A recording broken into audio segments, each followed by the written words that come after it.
جنت کی بہاریں۔ الحمدللہ رب العالمین والصلاة والسلام علی خاتم النبیین، اما بعد فاعوذ باللہ من الشیطان الرجیم، بسم اللہ الرحمن الرحیم۔ تقریباً 34 سال پہلے کا بیان، جنت کی بہاریں۔ یہ بیان شیخ طریقت امیر اہل سنت بانی دعوت اسلامی حضرت علامہ مولانا ابو بلال محمد الیاس عطار قادری رضوی ضیائی دامت برکاتہم العالیہ نے 17 جمادی الاولیٰ 1413 ہجری بمطابق 13 نومبر 1992 عیسوی کو دعوت اسلامی کے اولین مدنی مرکز جامع مسجد گلزار حبیب کراچی میں عاشقان رسول کے ہفتہ وار سنت و بھرے اجتماع میں فرمایا تھا، جسے المدینۃ العلمیہ کے شعبہ بیانات امیر اہل سنت نے مرتب کیا ہے۔ دعائے عطار، یا اللہ پاک جو کوئی 21 صفحات کا رسالہ جنت کی بہاریں پڑھ یا سن لے، اسے اپنی رحمت سے ماں باپ اور خاندان سمیت جنت الفردوس میں بے حساب داخلہ نصیب فرما، آمین بجاہ خاتم النبیین صلی اللہ علیہ وآلہ وسلم۔ درود شریف کی فضیلت پیارے آقا مدینے والے مصطفیٰ صلی اللہ علیہ وآلہ وسلم کا فرمان جنت نشان ہے، جو مجھ پر دن میں 1000 بار درود پاک پڑھے گا وہ اس وقت تک نہیں مرے گا جب تک جنت میں اپنا مقام نہ دیکھ لے۔ صلو علی الحبیب صلی اللہ علی محمد۔ جنت کی بہاریں۔ حضرت سیدنا عبداللہ بن مسعود رضی اللہ عنہ فرماتے ہیں، بروز قیامت تمام لوگ پل صراط پر جمع ہو کر جہنم کے ارد گرد کھڑے ہوں گے اور پھر اپنے اپنے اعمال کے مطابق پل صراط سے گزریں گے۔ کچھ بجلی کی طرح، کچھ ہوا کی طرح، کچھ پرندوں کی طرح، کچھ تیز رفتار گھوڑوں کی طرح، کچھ عمدہ اونٹوں کی طرح اور کچھ دوڑنے والے آدمی کی طرح۔ پل صراط سے گزرنے والا سب سے آخری آدمی دونوں پاؤں کے انگوٹھوں کے برابر تنگ مقام سے گزرے گا۔ اس پر پھسلن ہوگی اور وہ تلوار کی طرح تیز بھی ہوگا۔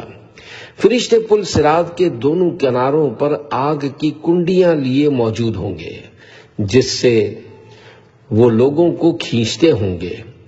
کچھ لوگ بچ کر گزر جائیں گے، کچھ زخمی ہو کر جہنم میں گر پڑیں گے اور کچھ نکلنے میں کامیاب ہو جائیں گے۔ سب سے آخری شخص جو پل صراط سے گزرنے میں کامیاب ہوگا، اس کے سامنے جنت کا ایک دروازہ کھول دیا جائے گا۔ وہ جنت میں اپنے لیے نعمتوں کو نہ دیکھے گا تو وہیں بیٹھ جائے گا اور عرض کرے گا، اے اللہ تو مجھے یہیں بیٹھنے کی اجازت دے دے۔ جواب ملے گا، اگر تمہیں اجازت مل جائے تو کچھ اور سوال تو نہیں کرو گے؟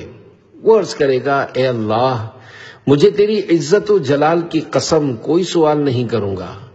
چنانچہ اسے وہاں رہنے کی اجازت دے دی جائے گی۔ پھر اسے جنت کی منزلیں نظر آئیں گی تو وہ عرض کرے گا، اے اللہ مجھے وہاں پہنچا دے۔ ارشاد ہوگا، وہاں پہنچ کر دوبارہ تو کچھ نہیں مانگو گے؟ عرض کرے گا، اے اللہ مجھے تیری عزت و جلال کی قسم بالکل نہیں۔ اب اسے ان منزلوں تک پہنچا دیا جائے گا۔ وہاں پہنچ کر اسے جنت کی مزید بہاریں نظر آئیں گی تو بارگاہ خداوندی میں پھر عرض کرے گا، اے اللہ مجھے وہاں پہنچا دے، تو اسے وہاں بھی پہنچا دیا جائے گا۔ وہاں اسے جنت کی مزید نعمتیں نظر آئیں گی، لیکن اس بار وہ سوال نہیں کرے گا۔ اسے کہا جائے گا، اب تو سوال کیوں نہیں کرتا؟ عرض کرے گا، بہت سوالات کر لیے، اب مجھے مزید سوال کرتے ہوئے شرم آتی ہے۔ اللہ پاک کی رحمت جوش میں آئے گی اور ارشاد ہوگا، ہم نے تجھے جنت میں پوری دنیا کے برابر بلکہ اس سے بھی 10 گنا زیادہ عطا کیا، اور یہ شخص جنت میں سب سے کم درجے کا ہوگا۔ حضرت سیدنا عبداللہ بن مسعود رضی اللہ عنہ فرماتے ہیں، نبی کریم صلی اللہ علیہ وآلہ وسلم جب یہ واقعہ بیان فرماتے تو اتنا مسکراتے کہ آپ کی مبارک داڑھیں نظر آنے لگتی۔ پیارے پیارے اسلامی بھائیوں، جنت میں اللہ پاک کی ایسی ایسی نعمتیں ہیں جو نہ کسی آنکھ نے دیکھی اور نہ کسی کان نے سنی سوائے اس کے جسے اللہ پاک نے دکھائیں، جیسا کہ نبیوں کے سرتاج صاحب معراج صلی اللہ علیہ وآلہ وسلم نے شب معراج اپنی مبارک آنکھوں سے انہیں ملاحظہ فرمایا۔ بہرحال جنت کی نعمتیں لازوال ہیں، ان کی حقیقت اللہ پاک ہی جانتا ہے، اور روایات و احادیث میں جنتی نعمتوں کی جو مثالیں بیان کی گئی ہیں وہ صرف سمجھانے کے لیے ہیں۔ جنتیوں کو جنت میں کیا کیا انعامات ملیں گے اس حوالے سے سنیے، اور جنتی نعمتوں کو حاصل کرنے کے لیے خوب نیک اعمال کیجیے۔ چنانچہ جنتی کو 72 بیویاں دی جائیں گی۔ جنتی کو جنت میں 72 بیویاں دی جائیں گی۔ جنتی عورتوں کو کتنے مرد ملیں گے؟ بعض اوقات جاہل یا ضرورت سے زیادہ پڑھے لکھے ڈیڑھ ہوشیار قسم کے لوگ مذہبی لوگوں کو پریشان کرنے کے لیے اس طرح کا سوال کرتے ہیں کہ جنت میں مردوں کو 72 بیویاں ملیں گی، تو یہ بتاؤ وہاں عورتوں کو کتنے مرد ملیں گے؟ عورتوں کو جنت میں ان کے وہ شوہر ملیں گے جن کے نکاح میں وہ تھیں، بشرط یہ کہ شوہر بھی جنتی ہوں۔ اگر کسی عورت کا شوہر جنت میں نہ جا سکا تو وہ کسی اور جنتی مرد کے نکاح میں دے دی جائیں گی۔ اسی طرح جو عورتیں کنواری فوت ہوئیں وہ بھی جنت میں کسی مرد کی زوجیت میں چلی جائیں گی۔ اس حوالے سے عرض ہے کہ یہ سوال بہت بڑی جہالت اور ذہنی گندگی کا نتیجہ ہے۔ مسلم ہو یا غیر مسلم، دنیا بھر میں شاید ہی کوئی ایسی قوم ہو جو اس بات کو گوارا کرے کہ ایک عورت کے چند شوہر ہوں۔ جب دنیا میں کوئی یہ پسند نہیں کرتا کہ ایک عورت کے لیے 2 شوہر ہوں، تو پھر جنت میں کیسے ہو سکتا ہے کہ ایک عورت کے لیے کئی مرد ہوں؟ جنتی عورت کا حسن و جمال۔ جنتی عورت اگر دنیا کی طرف جھانکے تو ساری دنیا نور سے بھر جائے اور خوشبو سے معطر ہو جائے، اور چاند اور سورج کی روشنی بھی جاتی رہے۔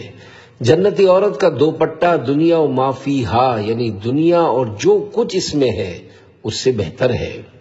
ایک روایت میں اس طرح ہے، اگر جنت کی حور اپنی ہتھیلی زمین و آسمان کے درمیان نکالے تو اس کے حسن کی وجہ سے خلائق فتنے میں پڑ جائیں، اور اگر وہ اپنا دوپٹہ ظاہر کرے تو اس کی خوبصورتی کے آگے سورج ایسا ہو جائے جیسے سورج کے سامنے چراغ۔ جنتی اشیاء کی خوبصورتی۔ اگر جنت کی کوئی چیز ناخن کے برابر بھی دنیا میں ظاہر ہو جائے تو زمین و آسمان اس سے آراستہ ہو جائیں، اور اگر جنتی کنگن ظاہر ہو جائے تو وہ سورج کی روشنی اس طرح مٹا دے جس طرح سورج ستاروں کی روشنی مٹا دیتا ہے۔ جنت کی وسعت، جنت کتنی وسیع ہے، اس کو اللہ پاک اور اس کے پیارے رسول صلی اللہ علیہ وآلہ وسلم ہی بہتر جانتے ہیں۔ البتہ اجمالی بیان یہ ہے کہ جنت میں 100 درجے ہیں، اور ہر 2 درجوں میں اتنا فاصلہ ہے جتنا زمین اور آسمان کے درمیان ہے۔ ترمذی شریف کی ایک اور حدیث پاک میں ہے، اگر تمام عالم جنت کے ایک درجے میں جمع ہوں تو یہ سب کے لیے وسیع ہے۔ جنتی درخت کی وسعت۔ جنت میں ایک درخت ایسا ہے جس کے سائے میں 100 سال تک ایک تیز رفتار گھوڑے سوار چلتا رہے تب بھی اس درخت کا سایہ ختم نہ ہوگا۔ جنتی دروازوں کی وسعت۔ جنت کے دروازے اتنے وسیع ہوں گے کہ ایک سرے سے گھڑ سوار دوڑنا شروع کرے اور 70 سال تک دوڑتا رہے تب وہ دوسرے سرے پر پہنچے گا۔ جنتی دروازے لاکھوں میل چوڑے ہوں گے، لیکن اس کے باوجود جنت میں جانے والوں کا اتنا رش ہوگا کہ کندھے سے کندھا چھل رہا ہوگا۔ جنت کی آرائش و زیبائش۔ جنت میں ہیرے اور جواہرات کے محلات ہیں جو اتنے صاف اور شفاف ہیں کہ باہر سے اندر اور اندر سے باہر کا نظر آئے۔ جنت کی دیواریں سونے اور چاندی کی اینٹوں اور مشک کے گارے سے بنی ہوئی ہیں، ایک اینٹ سونے کی، ایک چاندی کی، زمین زعفران کی، کنکریوں کی جگہ موتی اور یاقوت۔ جنت عدن کی اینٹ، جنت عدن کی ایک اینٹ سفید موتی کی ہے اور ایک یاقوت سرخ کی، ایک زبرجد سبز کی اور گارا مشک کا ہے اور گھاس کی جگہ زعفران ہے، کنکریاں موتی کی اور مٹی عنبر کی ہے۔ جنتی خیمہ، جنت میں ایک ایک موتی کا خیمہ ہوگا جس کی بلندی 60 میل ہوگی۔ جنتی دریا اور نہریں، جنت میں 4 دریا ہیں، ایک پانی کا، دوسرا دودھ کا، تیسرا شہد کا اور چوتھا شراب کا۔ پھر ان سے نہریں نکلتی ہیں۔ وہاں کی نہریں زمین کھود کر نہیں بہتی بلکہ زمین کے اوپر رواں ہیں۔ نہروں کا ایک کنارہ موتی کا، دوسرا یاقوت کا اور نہروں کی زمین خالص مشک کی۔ وہاں کی شراب دنیا کی سی نہیں کہ جس میں بدبو، کڑواہٹ اور نشہ ہوتا ہے اور پینے والے بے عقل ہو کر آپے سے باہر ہو جاتے اور بےہودہ بکتے ہیں، بلکہ وہ شراب ان سب باتوں سے پاک اور منزہ ہے۔ جنتی کھانے، جنتیوں کو جنت میں ہر قسم کے لذیذ سے لذیذ کھانے ملیں گے اور جس کھانے کی خواہش ہوگی وہ فوراً حاضر ہو جائے گا۔ اگر کسی پرندے پر نظر پڑی اور اسے کھانے کی خواہش ہوئی تو وہ پرندہ بھنا ہوا پیش ہو جائے گا۔ اگر پانی پینے کی خواہش ہوئی تو کوزے خود بخود ہاتھ میں آ جائیں گے اور ان میں ٹھیک اندازے کے مطابق پانی، شہد اور دودھ ہوگا۔ جتنی خواہش ہوگی اس سے ایک قطرہ نہ زیادہ ہوگا نہ کم۔ پینے کے بعد وہ پیالے خود بخود جہاں سے آئے ہوں گے اپنی جگہ واپس چلے جائیں گے۔ گندگی سے پاک جگہ، گندگی، نجاست، پیشاب، تھوک، رینٹ، کان اور بدن کا میل وغیرہ ایسی چیزیں جن سے انسان کو گھن آتی ہے جنت میں بالکل بھی نہیں ہوں گی۔ شاید کوئی سوچے کہ کھانا کیسے ہضم ہوگا، تو اس کی صورت اللہ پاک نے جنت میں یہ رکھی ہے کہ ایک فرحت بخش ڈکار آئے گی اور بدن سے خوشبودار پسینہ نکلے گا جس سے سب کھانا ہضم ہو جائے گا۔ ڈکار اور پسینے سے مشک کی خوشبو نکلے گی۔ ہر وقت تسبیح و تکبیر جاری رہے گی، ہر وقت زبان سے تسبیح و تکبیر بقصد و بلا قصد مثل سانس کے، یعنی سانس کی طرح جاری ہوگی۔ جس طرح ہم دنیا میں کوئی چیز پڑھتے پڑھتے تھک کر چپ ہو جاتے ہیں، جنت میں ایسا نہیں ہوگا، بلکہ وہاں بلا تکلف تسبیح اور تحمید زبان پر جاری رہے گی۔ 10,000 خادم، ہر جنتی شخص کے سرہانے کم از کم 10,000 خادم کھڑے ہوں گے۔ ہر خادم کے ایک ہاتھ میں سونے اور دوسرے ہاتھ میں چاندی کا پیالہ ہوگا اور ہر پیالے میں رنگا رنگ کی نئی نئی نعمتیں ہوں گی، اور جتنا بھی کھاتا جائے گا لذت میں کمی واقع نہ ہوگی۔ دنیاوی کھانوں کی طرح نہیں کہ پہلے نوالے میں لذت زیادہ ہوتی ہے، پھر جوں جوں پیٹ بھرنا شروع ہوتا ہے مزہ کم ہوتا چلا جاتا ہے۔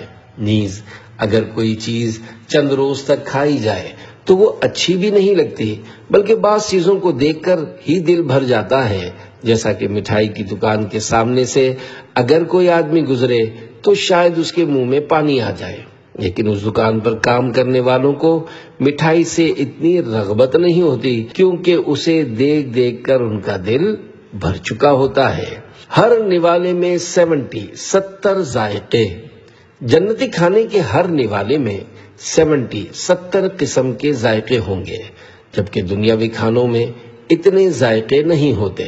البتہ چند کھانوں کو آپس میں ملانے سے ان کے ذائقے ضرور بدل جاتے ہیں۔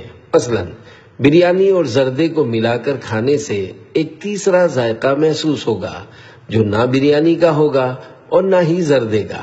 نیز دنیاوی کھانے ایک دوسرے کا ذائقہ چھپا لیتے ہیں اور ایک وقت میں مختلف ذائقے جدا جدا محسوس بھی نہیں ہوتے، جبکہ جنتی کھانوں کے ہر نوالے میں 70 ذائقے جدا جدا محسوس ہوں گے اور ایک ذائقہ دوسرے کو نہیں چھپائے گا۔ جنتیوں کے لباس اور جوانی، جنتیوں کے لباس پرانے نہیں ہوں گے اور نہ جنتیوں کی جوانی ختم ہوگی۔ جنتی جنت میں 30 سال کے معلوم ہوں گے۔ جنتیوں کی جوانی کو کبھی زوال نہیں آئے گا، جبکہ دنیا میں جوانی کو زوال ہے۔ چنانچہ جو شخص دنیا میں ابھی 30 سال کا ہے وہ اگلے سال 31 سال کا ہو جائے گا، اور پھر عمر بڑھنے کے ساتھ ساتھ جوانی ڈھلتی جائے گی، یہاں تک کہ ایک وقت ایسا بھی آئے گا کہ بڑھاپے کی وجہ سے چہرے پر جھریاں پڑ جائیں گی اور کمر جھک جائے گی۔ یاد رکھیے، جنت کے لیے کوئی میعاد مقرر نہیں کہ 50 یا 100 سال تک باقی رہے گی اور پھر فنا ہو جائے گی، بلکہ جنت ہمیشہ ہمیشہ کے لیے ہے اور جنتی ہمیشہ اس میں رہیں گے اور ان کی جوانی کو کبھی زوال نہ آئے گا۔ جنتیوں کے روشن چہرے، سب سے پہلا گروہ جو جنت میں داخل ہوگا ان کے چہرے 14ویں رات کے چاند کی طرح روشن ہوں گے، اور دوسرا گروہ جو جنت میں جائے گا ان کے چہرے ایسے ہوں گے جیسے روشن ستارہ۔ جنت میں بغض و کینہ اور حسد نہ ہوگا، جنتی سب ایک دل ہوں گے، ان کے درمیان کوئی بغض و کینہ یا حسد نہ ہوگا۔ دنیا میں بغض و کینہ کی وجہ سے ایک شخص دوسرے شخص کو اچھا نہیں لگتا، جبکہ جنت میں ایسا نہ ہوگا، وہاں سب کو ایک دوسرے سے محبت ہوگی، کوئی حسد نہ کرے گا، آپس میں لڑائی، گالی گلوچ اور مار دھاڑ کا سلسلہ نہ ہوگا، نیز غصہ اور چڑچڑا پن وغیرہ دنیاوی عوارضات یعنی پریشانیاں جنت میں نہ ہوں گی۔ جنت میں نہ کوئی غم ہوگا اور نہ بیماری، جنت میں نہ کوئی غم ہوگا اور نہ کوئی تکلیف اور بیماری۔ جیسا کہ دنیا میں کسی کو پیٹ میں درد رہتا ہے تو کوئی دمے کا مریض بن جاتا ہے، کوئی ٹی بی کے مرض میں مبتلا ہوتا ہے تو کسی کو کھانسی نہیں چھوڑتی، کوئی بیچارہ کینسر کا شکار ہو جاتا ہے تو کوئی کسی اور مہلک مرض کا۔ جنت میں کسی قسم کا کوئی مرض، کوئی غم اور کوئی تکلیف نہ ہوگی۔ حور عین یعنی بڑی آنکھوں والی حور کا حسن و جمال، جنتیوں میں سے ہر ایک کو حور عین میں سے کم 2 بیویاں ایسی ملیں گی کہ 70 جوڑے پہنے ہوں گی، پھر بھی ان کے لباسوں اور گوشت کے باہر سے ان کی پنڈلیوں کا مغز ایسے دکھائی دے گا جیسے سفید شیشے میں شراب سرخ دکھائی دیتی ہے۔ یہ اس وجہ سے کہ اللہ پاک نے انہیں یاقوت سے تشبیہ دی، اور یاقوت میں سوراخ کر کے اگر ڈورا ڈالا جائے تو ضرور باہر سے دکھائی دے گا۔ آدمی اپنے چہرے کو اس کے رخسار میں آئینے سے بھی زیادہ صاف دیکھے گا، اور اس پر ادنا درجے کا جو موتی ہوگا وہ ایسا ہوگا کہ مشرق سے مغرب تک روشن کر دے۔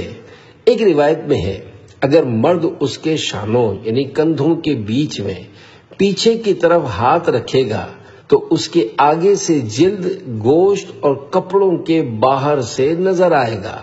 جنتی لباس دنیا میں پہنا جائے تو، اگر جنتی لباس دنیا میں پہنا جائے تو جو دیکھے وہ بے ہوش ہو جائے اور لوگوں کی نگاہیں اس کو برداشت نہ کر سکیں۔ اسے یوں سمجھیے کہ جب سورج اپنی پوری آب و تاب سے چمک رہا ہو تو اس وقت جو اسے دیکھے گا اس کی نگاہیں چندیا جائیں گی اور سورج کی روشنی کو برداشت نہیں کر پائیں گی۔ یہ مثال صرف سمجھانے کے لیے ہے، ورنہ اللہ پاک ہی بہتر جانتا ہے کہ جنتی لباس کیسا ہوگا جسے آدمی نہ دیکھ پائے گا۔ حور کے لعاب دہن کی تاثیر، اگر کوئی حور سمندر میں اپنا لعاب دہن یعنی تھوک ڈال دے تو کھارا سمندر میٹھا ہو جائے، اگر جنتی عورت 7 سمندروں میں تھوکے تو وہ شہد سے زیادہ میٹھے ہو جائیں۔ حوروں کا گانا، جب کوئی جنتی جنت میں جائے گا تو اس کے سرہانے اور پائنتی یعنی پاؤں کی طرف 2 حوریں نہایت اچھی آواز سے گائیں گی، مگر ان کا گانا شیطانی موسیقی اور مزامیر والا نہ ہوگا جیسا کہ آج کل معاذ اللہ گایا جاتا ہے، بلکہ وہ اللہ پاک کی حمد و ثنا بیان کریں گی۔ وہ ایسی خوش الحان یعنی اچھی آواز والی ہوں گی کہ ان جیسی آواز کسی نے کبھی نہ سنی ہوگی، اور وہ جو گانا گائیں گی اس کا مضمون کچھ یوں ہوگا: ہم ہمیشہ رہنے والیاں ہیں، کبھی نہ مریں گی، ہم چین والیاں ہیں، کبھی تکلیف میں نہ پڑیں گی، ہم راضی ہیں، ناراض نہ ہوں گی، اور مبارکباد اس کے لیے جو ہمارا ہوا اور ہم اس کی ہوئیں۔ سب جنتی بے ریش ہوں گے، سر، پلکوں اور بھووں کے سوا جنتی کے بدن پر کہیں بال نہ ہوں گے۔ سب جنتی بے ریش ہوں گے، سرمگی آنکھیں اور 30 برس کی عمر کے معلوم ہوں گے۔ جنت میں نیند نہیں، جنت میں نیند نہیں کہ نیند ایک قسم کی موت ہے، اور جنت میں موت نہیں۔ نیند نہ ہوگی تو پریشانی کا سامنا کرنا پڑے گا۔ ہو سکتا ہے کسی کے ذہن میں یہ بات آئے کہ اگر جنت میں نیند نہ ہوگی تو بڑی پریشانی کا سامنا کرنا پڑے گا، کیونکہ نیند سے سکون حاصل ہوتا ہے۔ اس حوالے سے عرض ہے کہ جنتیوں کو اللہ پاک ایسی فرحتیں اور آسائشیں عطا فرمائے گا کہ انہیں وہاں نیند کی ضرورت ہی نہ پڑے گی۔ دیکھیے، خوشی کی وجہ سے نیند میں کمی آتی ہے، جیسا کہ رمضان المبارک میں لوگ خوشی کے سبب راتیں جاگ کر گزارتے ہیں اور دن میں کچھ دیر آرام کر کے کام کاج میں مصروف ہو جاتے ہیں۔ یوں ہی شادی بیاہ اور میلوں جھمیلوں کے موقع پر خوشی کی وجہ سے نیند نہیں آتی اور لوگ 24 گھنٹے جاگ کر گزارتے ہیں۔ تو جب دنیا کی عارضی خوشی کا یہ حال ہے کہ نیند میں کمی واقع ہو جاتی ہے، تو جنت کی خوشی کا کیا عالم ہوگا۔ وہاں جنتیوں کو اللہ پاک کی طرف سے ایسی آسائشیں، فرحتیں اور خوشیاں دی جائیں گی کہ انہیں نیند کی حاجت ہی نہ رہے گی۔ جس طرح خوشی کی وجہ سے نیند میں کمی واقع ہوتی ہے، اسی طرح کاروبار کے خوب چمکنے یا کسی کام کا سیزن آنے کے باعث بھی نیند میں نمایاں کمی آ جاتی ہے۔ جیسے کہ رمضان مبارک میں درزیوں کا سیزن آتا ہے تو وہ دن رات کپڑے سلائی کرنے میں لگے ہوتے ہیں، انہیں نہ نماز تراویح کی فکر ہوتی ہے نہ روزے کا خیال، بس وہ اسی سوچ میں مگن ہوتے ہیں کہ کسی طرح ہمارا ٹائم بڑھتا چلا جائے۔ رات دن انہیں چھوٹے معلوم ہوتے ہیں اور کام کی مشغولیت ان کی نیند اڑا دیتی ہے۔ یہ حقیقت ہے کہ دنیا میں آدمی مسلسل جاگ کر کام نہیں کر سکتا، اسے 24 گھنٹوں میں کچھ نہ کچھ نیند چاہیے ہوتی ہے۔ البتہ بعض لوگ ایسے سخت جان ہوتے ہیں کہ 2 3 بلکہ 4 دن تک بھی جاگ کر کام کر لیتے ہیں۔ بہرحال یہ اللہ پاک کا نظام ہے کہ جنت میں نیند نہیں آئے گی، اور نیند نہ آنے کی وجہ سے جنتیوں کو کسی قسم کی پریشانی بھی نہ ہوگی۔ امیر اہل سنت کی خواہش۔ امیر اہل سنت مولانا محمد الیاس قادری دامت برکاتہم العالیہ نیکی کی دعوت عام کرنے کے حوالے سے اپنی کڑھن کا اظہار کرتے ہوئے ارشاد فرماتے ہیں، میرا جی چاہتا ہے کہ کاش مجھے نیند نہ آئے، اور نیند نہ آنے کی وجہ سے میں بیمار اور سست بھی نہ پڑوں، اور 24 گھنٹے چستی کے ساتھ دین کا کام کرتا رہوں۔ ظاہر ہے اس خواہش کا پورا ہونا مشکل ہے، کیونکہ نیند آنا بھی اللہ پاک کا ایک نظام ہے جسے جاری رہنا ہے۔ اے عاشقان رسول، دنیا ایک امتحان گاہ ہے، اس لیے یہاں تکالیف، پریشانیاں، پابندیاں اور طرح طرح کے دیگر مسائل ہیں، لیکن جب ہم اس امتحان میں کامیاب ہو کر جنت میں جائیں گے تو یہ ساری پریشانیاں، تکالیف اور پابندیاں ختم ہو جائیں گی۔ جنت اللہ پاک کی قدرت کا ایسا مظہر ہے جہاں انعامات و اکرامات کی بارشیں ہوں گی اور کسی قسم کی کوئی پریشانی نہ ہوگی۔ جنت میں نہ تو کافر ہوں گے اور نہ ہی ایسے لوگ کہ جن سے ہمیں لڑنا جھگڑنا پڑے، وہاں امن ہی امن ہوگا۔ سونے اور چاندی کے ممبر، جنت میں سونے اور چاندی کے ممبر ہوں گے، اور جنتیوں میں سے جو ادنا جنتی ہوگا وہ مشک اور کافور کے ٹیلے پر بیٹھے گا، اور ان میں ادنا کوئی نہیں، اپنے گمان میں کرسی والوں کو کچھ اپنے سے بڑھ کر نہ سمجھیں گے، یعنی یہ نہیں سمجھیں گے کہ فلاں کو تو نور کی کرسی ملی جبکہ میں کافور کے ٹیلے پر بیٹھا ہوں۔ وہاں کسی کو کسی سے حسد اور حسرت نہ ہوگی کہ اس کے دل میں رنج کی کیفیت پیدا ہو۔ بلا تکلف دیدار الہی، جنت میں اللہ پاک کا دیدار اس طرح صاف اور بلا تکلف ہوگا جیسے لاکھوں آدمی سورج اور چاند کو اپنی اپنی جگہ سے دیکھتے ہیں، اور کسی کو پنجوں کے بل کھڑے ہو کر اور نظریں اٹھا اٹھا کر دیکھنے کی ضرورت نہیں پڑتی۔ اللہ پاک ہر جنتی پر تجلی فرمائے گا اور کسی سے فرمائے گا، اے فلاں بن فلاں، تجھے یاد ہے جس دن تو نے ایسا ایسا کیا تھا، یعنی دنیا کے بعض گناہ یاد دلائے گا۔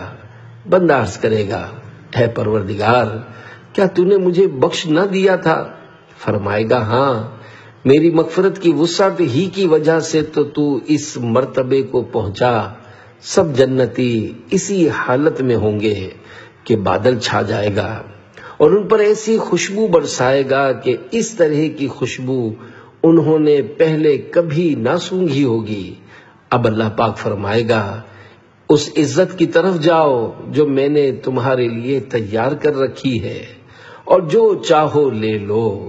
لوگ جنت کے ایک بازار میں جائیں گے جسے فرشتے گھیرے ہوئے ہوں گے۔ اس بازار میں ایسی چیزیں ہوں گی کہ ان کی مثل نہ آنکھوں نے دیکھی، نہ کانوں نے سنی، نہ دل پر ان کا خیال گزرا۔ وہاں خرید و فروخت نہیں ہوگی، بلکہ جسے جو چیز پسند آئے گی وہ اس کے ساتھ کر دی جائے گی۔ جنتی آپس میں ملاقات کریں گے۔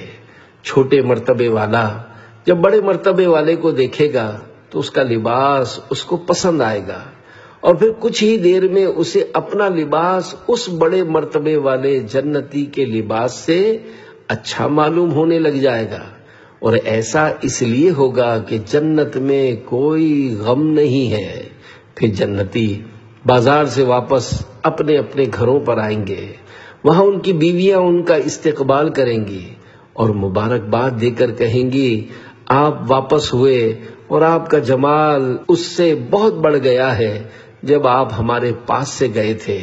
وہ جواب دیں گے، اللہ پاک کے حضور ہمیں حاضری کا شرف ملا اور ہم دیدار الہی سے فیض یاب ہوئے، تو ظاہر ہے ہمارے حسن کو بڑھنا ہی تھا۔ جنتیوں کی ملاقات کا طریقہ، ہمیں یہاں دنیا میں کسی سے ملاقات کرنی ہو تو بعض اوقات بسوں وغیرہ کا سفر اختیار کرنا پڑتا ہے اور بڑی تکلیفیں اٹھانا پڑتی ہیں، لیکن جنتیوں کی آپس میں ملاقات کا انداز بڑا پیارا ہوگا اور اس میں کسی قسم کی مشقت کا سامنا نہیں کرنا پڑے گا۔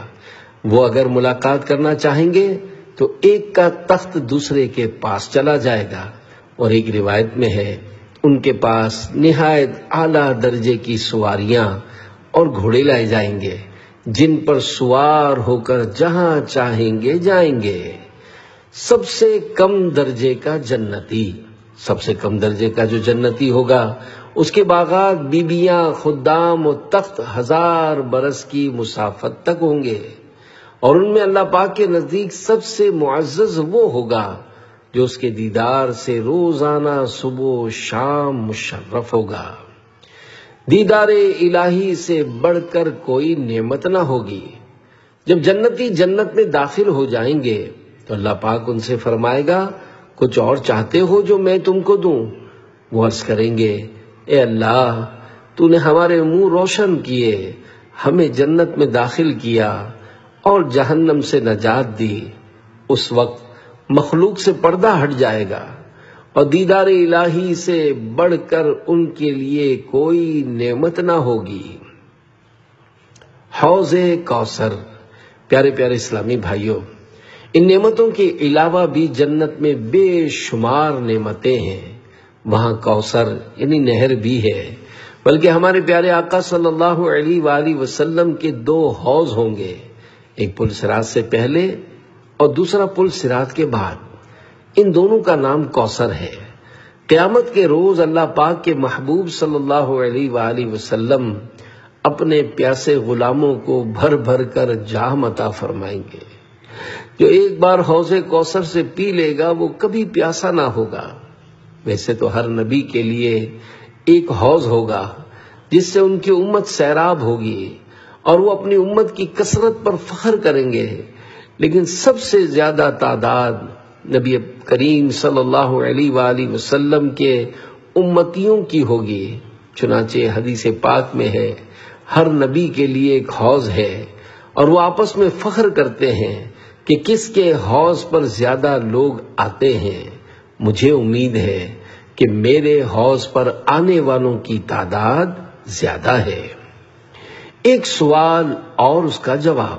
ہو سکتا ہے کسی کے ذہن میں یہ سوال آئے کہ جنت میں حوض کوثر بھی ہے اور پاکیزہ شراب بھی، شہد بھی ہے اور پانی اور دودھ بھی. جب جنت میں پیاس ہی نہ لگے گی تو جنتی انہیں کیوں پئیں گے؟ اس کا جواب یہ ہے کہ جنتی ان مشروبات کو لذت کے لیے پئیں گے، اور جتنا پیتے جائیں گے ان کی لذتیں اتنی بڑھتی چلی جائیں گی. اسے مزید اس مثال سے سمجھیے کہ جب ہمیں پیاس لگتی ہے تو ہم پانی پیتے ہیں، اور بعض اوقات پانی پینے کے بعد چائے بھی پی لیتے ہیں. ایسی صورت میں ہم چائے پیاس بجھانے کے لیے نہیں بلکہ لذت کے لیے پیتے ہیں. اسی طرح ہم شربت، ٹھنڈی بوتل اور لسی وغیرہ مشروبات بھی لذت کے لیے پیتے ہیں. پیارے پیارے اسلامی بھائیوں، واقعی جنتی نعمتیں ایسی نہیں کہ انہیں چھوڑ دیا جائے. وہ شخص خوش نصیب ہے جو جنت میں داخل کیا جائے گا، اور وہ شخص بد نصیب ہے جو جنت سے محروم کر دیا جائے گا. دیکھیے، جب جنت اتنی عظیم الشان ہے اور اس پر ہمارا پختہ یقین بھی ہے تو پھر ہم اس کے حصول کی کوشش کیوں نہیں کرتے؟ دنیا کا بھی یہی دستور ہے کہ اگر کوئی چیز حاصل کرنی ہو تو اس کے لیے کوشش کرنی پڑتی ہے. مثلا اگر نوکری حاصل کرنی ہو تو اس کے لیے بندہ خوب بھاگ دوڑ کرتا ہے. تقریباً 20 یا 25، 20 یا 25 سال تک تعلیم حاصل کرتا ہے تاکہ اچھی نوکری مل سکے. اور اگر نوکری سے پہلے انتقال کر جائے تو اس کے ماں باپ کے نصیب کی بات ہے، کیونکہ ماں باپ تو یہی چاہتے ہیں کہ ہمارا بچہ ڈاکٹر یا انجینئر بنے. لیکن بعض اوقات تعلیم کے آخری سال اس کا انتقال ہو جاتا ہے. نیز صرف ڈگری حاصل کر لینا نوکری ملنے کی ضمانت نہیں، اس کے لیے مزید بھاگ دوڑ بھی کرنا پڑتی ہے. مثلا نوکری کے لیے انٹرویو دینا ہوتا ہے، اور انٹرویو میں پاس ہونے کے لیے یا تو سفارش کروانا پڑتی ہے یا پھر رشوت سے کام لینا پڑتا ہے. اور بعض اوقات کسی ایسے ادارے میں نوکری حاصل کرنے کے لیے کہ جہاں آمدنی اور سہولیات زیادہ ہوں، بندہ خوب تگ و دو کرتا ہے، پھر کہیں جا کر اس کو نوکری میسر آتی ہے. تعجب ہے کہ دنیا کی ایک نوکری کی خاطر بندہ اپنی زندگی کا ایک حصہ اس کی جد و جہد میں گزار دیتا ہے، جبکہ عظیم الشان جنت جس کی نعمتوں کو نہ کسی آنکھ نے دیکھا نہ کسی کان نے سنا، اور جس کے وجود پر اس کا پختہ یقین ہے، اسے پانے کے لیے کوشش نہیں کرتا. بندہ کیسا نادان اور بے عقل ہے کہ دنیا کی عارضی نعمتوں کو پانے کے لیے خوب محنت کرتا ہے، لیکن جنت کی ہمیشہ ہمیشہ رہنے والی نعمتوں کو پانے کے لیے محنت نہیں کرتا، حالانکہ انہیں پانے کے لیے اتنی کوشش نہیں کرنا پڑتی اور ان کا حصول بہت آسان ہے. مثلا نماز پڑھنے والے کے لیے جنت کی بشارتیں ہیں، تو نماز پڑھنے میں کیا مشکل ہے؟ نوکری میں 8، 10 بلکہ 12 گھنٹوں تک خون پسینہ بہانا پڑتا ہے، جبکہ نماز پڑھنے میں 10، 15 یا زیادہ سے زیادہ 20 منٹ لگتے ہیں. اگر آپ 5 وقت کی نمازیں ملا لیں تو گھنٹہ یا سوا گھنٹہ لگے گا، اور اس کے بدلے جنت ملنے کا بھرپور موقع ہے، لیکن افسوس یہ آسان کام ہم سے نہیں ہو پاتا۔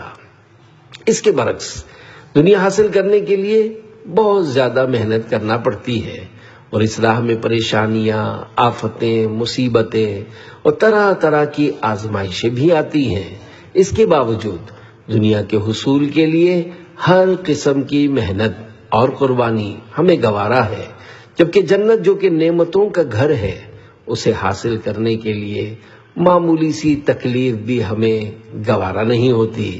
حضرت امام محمد بن محمد غزالی رحمت اللہ علیہ ایک بزرگ کا قول نقل کرتے ہوئے فرماتے ہیں، انسان جتنا دولت سے پیار کرتا ہے، اگر اتنا جنت سے کرتا تو دونوں کو پا لیتا، لیکن بدقسمتی سے کہ صرف مال و دولت سے پیار کرتا ہے، اسے پلاٹ سے پیار ہے، اپنے دنیاوی کھیت اور باغات سے پیار ہے، اپنے گودام اور اپنی دکان سے پیار ہے، اپنے مکان سے پیار ہے، لیکن اسے جنت سے جیسا پیار ہونا چاہیے ویسا نہیں ہے۔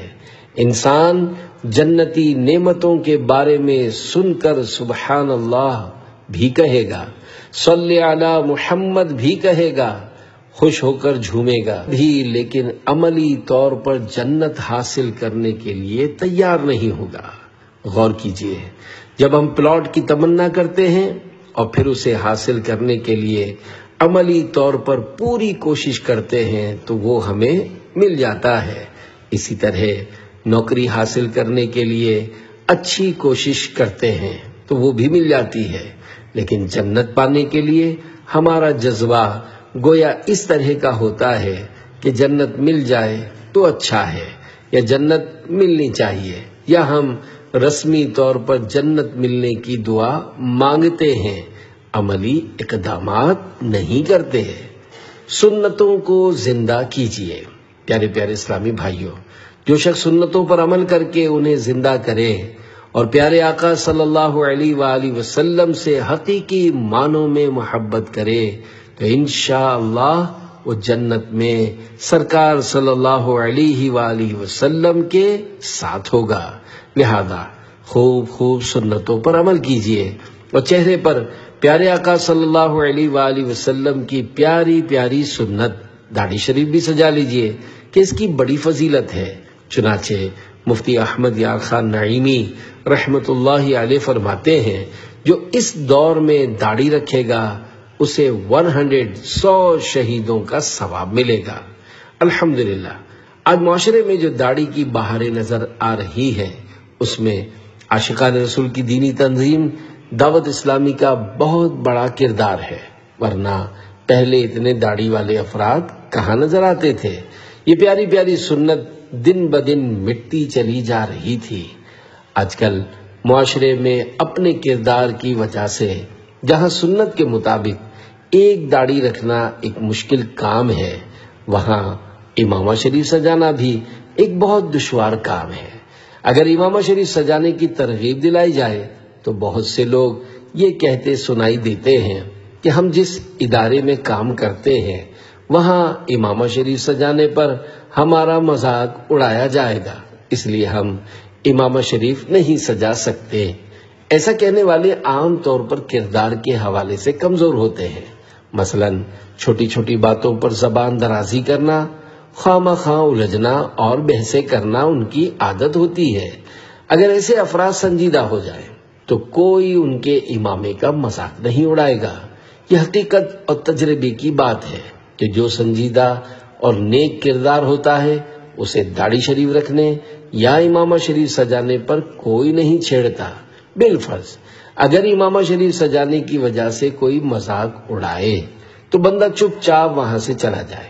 اگر 2-3 بار اس طرح درگزر سے کام لے تو مذاق اڑانے والے خود بخود ٹھیک ہو جائیں گے۔ ایک شیطانی بہانہ، بعض لوگ اس لیے بھی امامہ شریف نہیں سجاتے کہ غلطی ہو جانے پر لوگ ان کی ذات کے ساتھ ساتھ امامہ شریف کو بھی تنقید کا نشانہ بنائیں گے۔ تو ایسوں کے لیے عرض ہے کہ آپ اپنا کردار ستھرا رکھیے، باعمل مسلمان بن کر دکھائیے، انشاءاللہ لوگ آپ سے متاثر ہوں گے، اور آپ کی پیروی بھی کریں گے۔ اگر آپ کے عمل میں کوتاہی ہے، آپ کی زبان تیز چلتی ہے، آپ کو غصہ بہت زیادہ آتا ہے اور آپ میں اخلاق نام کی کوئی چیز نہیں، تو پھر لوگ نہ آپ کی داڑھی دیکھیں گے اور نہ امامہ شریف آپ کی ذات کو خوب تنقید کا نشانہ بنائیں گے۔ پیارے پیارے اسلامی بھائیوں، آپ پیارے آقا مکی مدنی مصطفیٰ صلی اللہ علیہ وآلہ وسلم کی مبارک سنت داڑھی شریف رکھ لیجئے، سر پر امامہ شریف سجائیے اور سنت کے مطابق لباس پہننا شروع کر دیجئے۔ انشاءاللہ دیکھتے ہی دیکھتے آپ کی شخصیت میں نکھار آئے گا اور لوگوں پر آپ کا رعب بحال ہو جائے گا۔ یاد رکھیے، پاجامہ اور شلوار کے پائچے ٹخنوں سے اوپر ہونے چاہیے کہ جو کپڑا تکبر کے باعث ٹخنوں سے نیچے ہو وہ جہنم کی آگ میں ہے، لیکن بدقسمتی سے آج کل لوگوں کو اس کی پرواہ نہیں ہے۔ ہم صرف زبانی کلامی طور پر جہنم سے بچنا چاہتے ہیں، اس کے لیے عمل کی کوشش نہیں کرتے۔ البتہ ہم میں سے ہر ایک تنگ دستی سے بچنے کی بھرپور کوشش کرتا ہے۔ دیکھیے، جتنا ہم تنگ دستی سے ڈرتے ہیں، اگر اتنا جہنم سے ڈرتے ہوں تو دونوں سے بچ جاتے، جیسا کہ حضرت امام محمد بن محمد غزالی رحمت اللہ علیہ ایک بزرگ کے حوالے سے نقل کرتے ہیں، لوگ جتنا تنگ دستی سے ڈرتے ہیں، اگر اتنا جہنم سے ڈرتے تو دونوں سے بچ جاتے۔ اے عاشقان رسول، جنت اللہ پاک کی بہت بڑی نعمت ہے، ہمیں چاہیے اسے پانے کی بھرپور کوشش کریں اور خود کو جہنم سے بچاتے ہوئے جنت کے راستے پر چل پڑیں۔ اللہ پاک ہمیں بلا حساب و کتاب داخل جنت فرمائے، آمین بجاہ خاتم النبیین صلی اللہ علیہ وآلہ وسلم۔